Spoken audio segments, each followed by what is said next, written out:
لا الہ الا اللہ پڑھ لا الہ الا اللہ کہ رسول کریم صلی اللہ علیہ وسلم شعبان کے مہینے میں بکثرت روزے رکھا کرتے تھے۔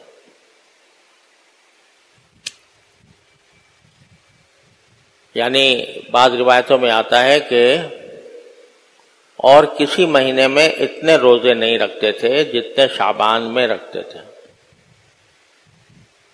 ویسے تو رسول کریم صلی اللہ علیہ وسلم کا معمول ہر تھوڑے دنوں کے بعد روزہ رکھنے کا تھا۔ عام طور سے آپ پیر کے دن بھی روزہ رکھتے تھے، جمعرات کو بھی رکھتے تھے، اور مہینے میں 3 روزے ایام بیض کے وہ رکھا کرتے تھے۔ لیکن شعبان کے مہینے میں روزے آپ کے عام عادت سے زیادہ ہو جاتے تھے،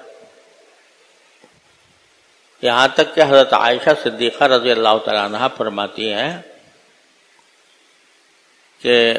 رمضان کے مہینے میں میرے جو روزے نسوانی معذوری کی وجہ سے قضا ہو جاتے تھے تو میں شعبان میں حضور اقدس صلی اللہ علیہ وسلم کے ساتھ رکھا کرتے تھے، اس لیے کہ اور دنوں میں میں رسول کریم صلی اللہ علیہ وسلم کی خدمت میں مشغول ہوتی تھی، تو اس وجہ سے اور دنوں میں وہ قضا روزے نہیں رکھتی تھی اور اس کا انتظار کرتی تھی کہ شعبان کا مہینہ آئے گا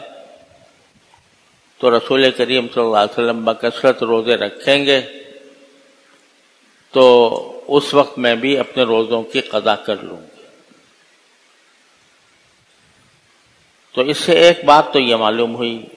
کہ شعبان کے مہینے میں نفلی روزے آدمی کو چاہیے کہ رکھے۔